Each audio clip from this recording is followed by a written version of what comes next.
Olá, sejam muito bem-vindos ao Melhor Pai do Mundo. Eu sou Caio Batista, o melhor pai do mundo. E você, meu amigo? Eu sou o William Girardi, o melhor pai do mundo. Bem-vindos. Bem-vindos mais uma vez. A gente quer começar agradecendo a você que está nos seguindo, comentando, compartilhando o nosso conteúdo nas redes sociais. E essa mensagem aqui, essa missão do Melhor Pai do Mundo, tá chegando aí na casa de vocês, né? Um bocado de seguidores. Sigam-nos nas redes, @o Melhor Pai do Mundo podcast. A gente tá muito feliz mesmo com toda essa repercussão. E tá virando uma missão de vida, né, Caio? Missão de vida. A paternidade é para sempre, né? Então, a gente tem conteúdo para sempre. Isso é muito legal de saber. No começo nós tínhamos dúvidas se nós teríamos conteúdo. Me lembro do Caio falando, será que a gente vai ter conteúdo para fazer um bocado? Porque a gente não pensa em parar, hein? A gente não vai parar, não. E sim, nós percebemos, à medida que gravamos, à medida que trabalhamos no Melhor Pai do Mundo, que há conteúdo quase que infinito, isso, né, Caio? Porque os filhos vão crescendo, vão vivendo outras fases, novas experiências, e aí a gente vai sendo impactado com isso também, né? Caio, então eles vão trazendo novidades o tempo todo pra gente. E você fala da criança, né? Você está falando dos nossos filhos. Para quem não viu ainda ou viu os outros episódios, nós temos Emanuel, de 7 anos, Luísa e Léo. Luísa com 6, quase 7, e Léo 4. E Léo 4. São crianças. E com alguma frequência agora, estando no Melhor Pai do Mundo, a gente se depara com pais de adolescentes. E eles falam, é uma outra realidade. Ou de jovens adultos, né? Mas lá na escola tem agora o pessoal do terceirão prestes a prestar vestibular, iniciar ali uma vida adulta. Sim. Estão cheios de incertezas, de dúvidas. Eu fico imaginando o pai deles, assim, né? Nós vamos trazer pessoas para falar sobre a paternidade também de outras versões, né? Crianças de outras idades. Não é? Hoje mesmo eu conversava com um amigo e ele dizia, o filho passa a se desprender um pouco de você na adolescência. Caio e eu não vivemos isso. Por isso, ainda vai chegar nesse precisamos trazer pessoas aqui para discutir também a paternidade em outros contextos, né? Tem até uma história interessante dessa semana que uma estudante do colégio, ela menstruou pela primeira vez. No colégio. Uau! E aí, obviamente, ela ali procurou ali uma ajuda de uma colaboradora, né? Uma mulher, mas depois ela me contou e eu fiquei imaginando como é que vai ser quando isso acontecer com a minha filha, né? Como que eu posso ajudar nesse sentido? Preciso buscar, preciso estudar sobre. É algo que mexeu bastante comigo essa semana, mas são esses desafios que vão chegar daqui a um tempo. E a gente falava muito de tudo isso que envolve a paternidade, né? No pai com P maiúsculo. Dar conta de tudo, participar ativamente da vida do filho, lavar, passar, cozinhar, preparar a lancheira, levar no pediatra, enfim. E eu e o William conversando, pensávamos onde encontraremos tempo nessa rotina maluca para cuidar da gente. E como é que se autocuidar, né? Porque não que a gente viva um outro personagem, a questão aqui não envolve personagens, mas são contextos bastante distintos, especialmente quando nós somos pais divorciados, que envolve a rotina com a criança e a rotina sem a criança, né? Então acho que isso também é uma pauta interessante. Mas você não acha que com a criança, quando a gente está com os filhos, de certa maneira a gente assume uma postura de não, tá tudo bem, né? Você não quer transmitir talvez nenhuma insegurança, nenhum problema, a gente assume meio um personagem de que, cara, tá tudo bem, eu tô ótimo, meu filho só vai me ver assim. O Caio me viu esta semana fazendo uma gravação em inglês, em inglês pro meu filho, em que eu imito a voz de um palhaço que nós gostávamos quando ele era menor, né? O Patatá. Do Patati Patatá. Faz aí. E aí eu faço. Não. E aí eu falava em inglês com a voz do Patati, né?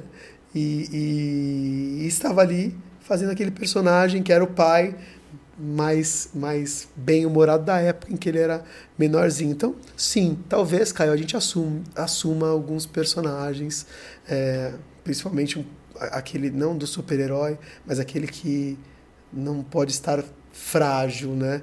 Eu não sei se é uma boa. Definitivamente acho que não, né? Aliás, eu acho que a gente tende a fazer isso, é importante para os filhos. Eu lembro, tem algumas histórias de infância, assim, de uma época difícil, difícil financeiramente, assim, da minha família, né?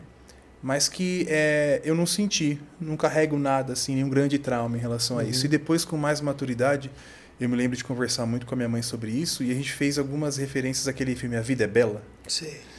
A criança está no meio da guerra, Sim. mas ela não percebe que ela está no meio da guerra. Porque o pai foi tão brilhante nesse sentido de não deixar com que a criança sofresse os impactos negativos do que é viver ali naquela circunstância, né? E carregou um peso muito grande, né?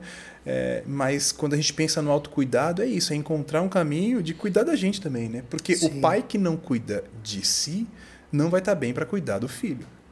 Pode até tentar transparecer, pode até ali assumir esse personagem que a gente comentou na frente da criança, mas em algum momento a bomba estoura. Pegando o gancho no que você disse sobre o filme, né? Lançaram há pouco tempo um filme chamado A Melhor Mãe do Mundo. Foi na semana do Dia dos Pais. Foi na semana do Dia dos Pais. Eu fiquei até bravo com isso, mas o filme realmente é sensacional. Entrou em cartaz, eu fui assistir, e também conta a história de uma mãe que se desdobra para fazer com que os filhos cresçam bem. Então ela vive a mãe e o pai é um pai ausente. E ela se desdobra, e também tem essa história de criar um personagem de que tudo bem, dormir na rua é uma aventura. Né? Olha só que duro. E que profundo, né? Olha o que essa mãe teve que dormir fazer na e rua criar. É uma aventura. Vamos criar uma cabana aqui na rua, né? Algo assim, né? Pra parecer falar, olha que é algo só, menos... vamos acampar. Vamos acampar. Lembra das aventuras? Vamos acampar. Mas eu acho que a gente se vê em vários momentos fazendo isso, né? No dia a dia. De ter um problema, às vezes, grande, de não querer transparecer e tentar ser criativo ao ponto de fazer uma referência, uma alusão a isso, né? Eu ia falar para você essa questão do personagem, né? Porque eu acho que a gente tende a assumir essa postura de que tá tudo bem na frente deles, obviamente. E tem que estar mesmo, né? É tão bom ficar com eles. É tão bom ali. O ambiente fica diferente, né? A casa fica mais alegre. Mas a gente tem que pensar se a gente está bem. Então, eu lembro que, falando do filme, né? Fazendo referência à Vida é Bela, pós-divórcio parecia uma guerra, parecia que tudo tinha acabado. Então, na frente deles eu estava bem. Por trás eu estava fazendo o quê? Buscando ajuda. Então, eu fui imediatamente para a terapia, onde estou até hoje. E acho que a terapia é algo... Acho não, né? Acho que todo mundo sabe disso. É fundamental para todo mundo. Equilíbrio emocional, inteligência emocional, para a gente conseguir tomar boas decisões quando a gente está falando de criação de filho. Então... se você não está na terapia ainda, independente de você ser pai ou não, é muito importante, é fundamental. Quanto melhor você se conhecer, quanto melhor emocionalmente você estiver, você vai transmitir, porque eu acredito muito em energia, você também. Você já me falou sobre isso, que você sente o Emanuel. E as crianças também sentem muitas coisas que a gente transmite. Então, equilíbrio emocional é fundamental. E essa frase é muito boa, essa coisa do sentir, né? Porque as crianças também não sentem. E aí a gente tem uma super responsabilidade mesmo de se autocuidar, né? Porque se Emanuel me sente assim como eu sinto o Emanuel, puxa vida. Então, agora chegou a hora de se cuidar. Porque, como eu disse certa vez aqui, o Emanuel não precisa às vezes nem se expressar para eu sentir. E se ele me sente também, Caio, aí eu vou me expor aqui, porque o personagem sobre o qual você falou agora, a meu ver, nem sempre é um personagem. No meu caso, Emanuel me equilibra. Eu acho que há uma grande pressão sobre ele quando eu, que preciso me cuidar, só me vejo bem quando estou com ele. Aí vira uma pressão, né? Porque ele sente que talvez eu não esteja tão bem e que eu estou bem, talvez pela presença dele. Veja, estou especulando aqui, não sei nem se isso é real. Eles não precisam ver a gente bem o tempo todo. Acho que isso já não tem acontece. Assunto e tem problema que não é de criança. E tá tudo bem a gente preservar de certa maneira, né? Mas se o filho só vê a gente bem o tempo todo feliz, o tempo todo alegre... Tem um problema aí. Tem um problema, porque quando acontecer qualquer problema, parece que vai derrubar de vez, né? É encontrar essa dosagem ali entre o que eu transmito, como eu falo, né? Se seu filho não te perguntou nunca por que você está chorando, ou por que você está triste, tem um problema aí. Sim. Porque o seu filho tem que te ver triste, chorando, quando isso for de fato uma emoção. Uma emoção real, né? Então, independente se é tristeza, choro, alguma emoção, precisa ser expressa e nem sempre é só a alegria. Lembramos aí do divertidamente, exatamente, né? já falamos sobre isso. Né? Então, essa coisa do se cuidar para estar bem, dizem, não é egoísmo. Mas eu vejo, às vezes, Caio, que, pelo menos no meu caso, sabe? Porque eu vejo o autocuidado, às vezes, até como uma ferramenta para suportar a rotina. Sem dúvida nenhuma. Né? Depois da terapia, depois que eu voltei a praticar esporte, por exemplo, minha vida mudou completamente. A qualidade de tempo que eu tenho com eles tem muito a ver também com o que eu estou transmitindo de valor, né, de ensinar através do exemplo. Então, eles me veem saindo cedo para ir na academia, eles me veem tendo uma alimentação absolutamente regrada. E a criança aprende assim, aprende pelo modelo. Às vezes a gente quer ensinar tanta coisa com palavras e não são as palavras que vão ensinar exatamente o caminho certo, né? Eu falo da criança observar o quanto você é cuidadoso com a sua própria vida, com a sua vida financeira, com a sua alimentação, né? Com a sua saúde física, emocional, espiritual. Então eles me perguntam muito, papai, você vai cantar na igreja? O que você vai cantar agora? Por que você vai lá? Por que você está indo na academia agora? Por que você está indo no psicólogo? Você vai no psicólogo? Vou no psicólogo também. Então eu estou transmitindo o que para eles? Essa mensagem de que eu preciso me cuidar. A gente fez aquela brincadeira com a máscara do avião, né? Os atendentes os comissários, eles sempre dão aquela instrução, né? Se tiver uma pane, você vai colocar a máscara primeiro em você e depois em quem está do seu lado, depois no seu filho, na sua filha, na sua mãe, na sua avó. Então, primeiro é você. E não é no sentido de egoísmo, de olhar só para dentro, né? Mas é olhar para dentro para poder cuidar de quem está do seu lado. O podcast O Melhor Pai do Mundo passa muitas vezes, Caio, a ideia de que nós precisamos nos entregar 100% para o filho, para a criança, para o jovem, enfim, porque nosso filho é o sentido da nossa vida, né? E eu tenho uma posição muito clara sobre isso, hoje em dia, né? A gente fala, nossa, eu falava isso com alguma frequência, o sentido da minha vida são meus filhos, né? Ou é o meu filho, no meu caso. Eu tô mudando um pouco essa cabeça, sabe? Porque se isso fosse verdade, caramba, eu preciso me desdobrar o tempo inteiro só porque o Emanuel existe. Não, o Emanuel é um indivíduo, ele tem a vida dele ali, cara. Ele é um cara que faz todo o sentido na minha vida, mas ele não pode ser o sentido da minha vida. E assim, meu coração tem um pedação pra ele. O coração fora do peito. Tem um pedação pra ele. Só que, do meu ponto de vista, a gente não deve ver no filho o sentido da vida. A gente tem nossa vida. A gente vive a nossa vida. E o nosso filho compõe essa vida que é nossa. Até porque se fosse assim, pós-divórcio, por exemplo, eu que hoje estou num outro relacionamento, eu não daria nem essa oportunidade de viver isso. Porque eu já tenho 2 filhos, não tenho mais o que viver. Como assim não tenho mais o que viver, né? Tenho muito a viver ainda.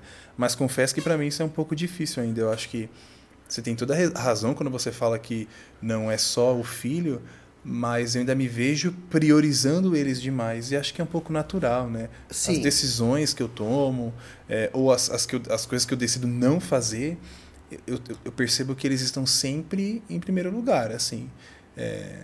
Vou casar, não vou casar, sabe? Sim. Vou viajar, não vou comprar uma casa, não vou. Eles estão sempre em primeiro lugar. É neles que eu penso primeiro. Quanto isso vai impactar a vida dos meus filhos? Então, quando a gente traz esse tipo de assunto de eles são minha vida, porque depois que você é pai, tudo o que você faz impacta a vida dos seus filhos. Sim. Então talvez essa frase ela seja um pouco, né? Eles compõem, essa frase ela seja um pouco até poética, né? Os filhos são a nossa vida. E vejo isso nos meus, assim, eles são a minha vida mesmo. Eu estou tentando viver uma vida em que tenha sentido como indivíduo, né? Como homem, viver minha vida individual, Caio, mas eu não consigo me desprender do quanto também tudo que eu fizer vai impactar a vida deles, sabe? Então, de certa maneira, tá tudo muito conectado. É muito difícil de achar acho que esse é o ponto. Esse equilíbrio é muito emaranhado, né? A gente não pode também tentar separar totalmente e viver 2 vidas como se fôssemos 2 personagens, Perfeito, né? Um equilíbrio tá aí. Tudo muito junto. Sim. É que a gente às vezes fica tentando se provar também, né? Nesse sentido, caramba, se eu falar o que eu tô falando agora, eu não sou um pai que ama tanto, eu sou um pai que tá desprendendo, tá abandonando. Não é isso. Não é isso. É duro o que a gente tá falando aqui. A gente vive muito essa paternidade muito ativa de querer estar ali em todos os momentos, né? Então a gente se sente realmente um pouco sobrecarregado nesse sentido. Opa, desculpa aí, produção. Querer viver o máximo, o ápice desses momentos, né? E eles nos fazem muito felizes, né? Esses momentos com eles, né? Então, é muito difícil de encontrar esse equilíbrio, né? Eu acho que por isso que a terapia ajuda, por isso que equilíbrio espiritual ajuda, físico, né? Porque a gente vai encontrando nesses caminhos exatamente isso que você falou. Outras possibilidades que nos trazem bem-estar, que nos trazem prazer, que nos dão felicidade, né? Que não são necessariamente o tempo todo com os filhos, mas é complicado de achar um meio termo, assim, encontrar o fio da meada. É um emaranhado bem complexo. Eu não consigo pensar em ligar um botão e ligar um personagem, ligar outro botão e pensar em outra pessoa. E agora eu vou trazer um assunto interessante aí, né? Você passou por um bocado de desafios, né? Eu passei por menos desafios que deveria. Como eu já disse para vocês lá no começo, eu sou um filho adotivo. E para quem conhece famílias que adotam crianças, para quem conhece pais adotivos, eles têm receio de perder seus filhos, têm medo de perder seus filhos. E acaba dando tudo muito, e acaba se falando poucos não, além da conta. Às vezes sem sequer se autocuidar. Mas nessa de se doar além da conta, eles entregam aquilo que garante a presença do filho. E, na verdade, o filho estará ali de qualquer forma, né? Não é aquilo que garante, mas simplesmente o amor, a paternidade, a maternidade e a relação da família. E aí a gente passa a não viver tantos desafios assim. Muitos dos desafios da vida eu vim viver depois da separação, já falamos sobre isso. Então, algo interessante a ser dito aqui é que, por vezes, a gente precisa colocar nossos filhos à prova, né? Os nossos filhos também têm que viver alguns desafios. Exemplo disso é ver que o pai tem lá suas fragilidades. E tem autoestima, né? Porque o que acontece também pós-divórcio é que a gente se sente um pouco incapaz, né? Um pouco inferiorizado. Será que eu vou ter a oportunidade de viver um outro relacionamento? Será que minha vida vai para frente? E a gente também passa a se entregar muito mais pro filho, porque a gente fala assim, agora ele está sofrendo, eu preciso entregar tudo para ele. E nessa de entregar tudo, primeiro, não vive tantos desafios. Pode ser super protegido. E depois, ainda a gente passa a não se cuidar. E é no detalhe, né? Do filho ver a gente bem. Acontece uma coisa muito engraçada com a Luísa e com o Léo, que é no final de semana que eu não estou com eles, aí, por exemplo, a gente se encontra novamente na segunda-feira, e eles me perguntam, como é que foi esse final de semana? Eu falo, filho, eu saí, eu fiz isso, eu fui no restaurante, eu fui num show, eu fui na academia, eu corri. Nossa, papai, quanta coisa você fez, que legal. Já pensou se eu dissesse assim pra eles, papai não fez nada. Fiquei em casa, jogado no sofá. Que mensagem que eu tô transmitindo, né? É sensacional. Que mensagem que eu tô transmitindo. Quantas vezes já não me vi assim? Quantas vezes não me isolei, né? Num momento como esse? E ainda bem que o Emanuel não me perguntou. Porque talvez eu falasse, cara, me isolei, fiquei... Mas ainda dá tempo, Will. Não tenho dúvida. Esse movimento vem acontecendo há 3 anos. Muitas descobertas para que em algum momento o autocuidado aconteça. E na verdade ele não acontece como uma chave, né? Se autocuidar não acontece do dia para a noite. Eu sinto que sou um homem muito diferente já, com todos os desafios. Não estaria aqui, não fosse um homem diferente. Um pai com P maiúsculo, né? Que tem suas fragilidades, que precisa aprender a se cuidar para cuidar, então. Não só do filho, porque a gente está falando aqui no contexto dos divorciados, mas às vezes da própria família, né? Exatamente. Né? O pai que se sente frágil, ele não cuida do filho, mas também não cuida da esposa, também não cuida da casa. E as coisas vão se desmoronando, não é? E o pai tóxico é esse que... colocando na balança, o que é mais tóxico? O pai que se ausenta para se cuidar ou o pai que tá ali o tempo todo estressado, sem se cuidar, né? Dentro de casa, causando estresse. Então talvez o pai tóxico seja aquele que tá ali o tempo todo, presente. Mas tá presente, mas né, não tá se cuidando, tá gerando estresse, tá deixando todo o ambiente ruim. Que me faz repensar uma frase que eu costumo falar com alguma frequência aqui, que é o pai 100% presente, ele acaba dando até mais valor à maternidade. Às vezes não. Às vezes a presença plena, ela é uma presença tóxica também.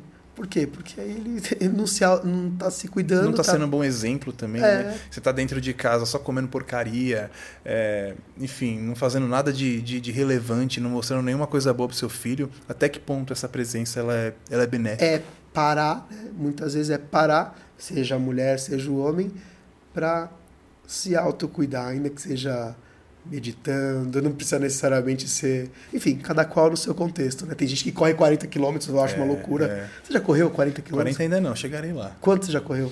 15 no máximo. Meu Deus, já é bastante. Já você vai daqui até Paulista correndo? Vou daqui até Paulista correndo. Meu Deus do céu. Isso é se autocuidar. Tá 15 até lá? Em 2021 eu andei 2.000 quilômetros de bicicleta. E aí tem um outro assunto interessante, viu? Às vezes isso soa como egoísmo. O marido sai de manhã ou a esposa sai de manhã e vai fazer uma corrida. Certo? Eu já ouvi isso em algum momento da minha vida. Caramba, você está se cuidando, você está andando de bicicleta. Isso é muito egoísta de sua parte. Né? E você se sente culpado, né? E na verdade o que está acontecendo ali, numa corrida de 15 quilômetros, num ciclismo de 2.000 quilômetros no ano... Né? Qualquer atividade que está falando para você. É você se cuidando para estar melhor e para voltar melhor. Então tem uma coisa é fato, a gente precisa se autocuidar de alguma forma. E se não se autocuidar, parece que quase por uma seleção natural as coisas vão desmoronar. Você vai acabar sendo selecionado para sair do jogo, né? E é assim, é isso que eu sinto hoje. Peraí, deixa eu me colocar numa situação em que eu não me cuido. Vamos ver o que acontece. Fica parado no final de semana. Parece que o mundo vai te tirando do jogo, cara. Você precisa se autocuidar porque o mundo vai te tirando do jogo. E é o jogo do quê? Das relações, ali, do trabalho, da paternidade. Esse é o jogo. O seu trabalho vai ficando pior, a sua paternidade vai piorando, você vai piorando, você vai engordando, a barriguinha vai crescendo. Olha aqui, se você olhar. As coisas vão se desequilibrando. O autocuidado não é uma coisa que você... eu tenho que buscar porque agora virou moda. Não, parece que você vai sair do jogo se você não tiver. E não é sobre beleza, não é sobre estética, né? É sobre se sentir bem, ter autoestima, estar com a saúde em dia. E pensando em exemplo prático, eu lembro que quando eles eram pequenos, bebês, né? Cara, eu vivia no hospital todo mês tomando injeção na lombar. Você travava. Não estava fazendo nada, extremamente sedentário, bebê no colo o tempo todo, né? Porque bebê precisa de colo. Vira um mês seguinte, tomando injeção. Nunca mais eu senti nada na lombar. Sou muito alto, né? Então, é muito fácil para eu ter qualquer lesão. Sim. Depois que eu voltei a praticar esporte, estou bem, estou me sentindo bem e nunca mais tive lesão. Então, a gente tem que pensar em coisas práticas, coisas simples, porque elas nos ajudam a ter esse tipo de motivação, sabe? Uhum. Você vê, não estou indo à academia, né? Os baques, os vales. Na quinta-feira fui com o Emanuel ao clube e depois fui de novo para jogar com a molecada que se encontra no final de semana durante o dia. Cara, mas que dia, né?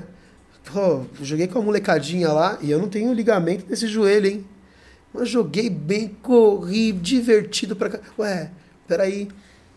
Se autocuidar, às vezes é o que o Caio tá falando, é um passinho de cada vez. Nada.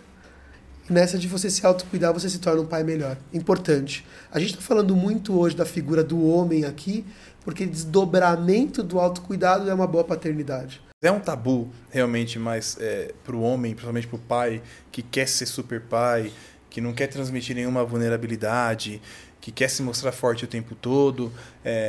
Vou para terapia. O que vão pensar de mim? Vão pensar que eu sou fraco. Vão pensar que eu não sou capaz, que eu não vou dar conta, que é uma coisa que a gente já discutiu aqui, né? Do pai ter que dar conta de tudo, né? Então, é uma quebra de tabu para o homem, como a gente já falou, que se cuida já menos, muito menos que as mulheres, né? O homem se cuida menos.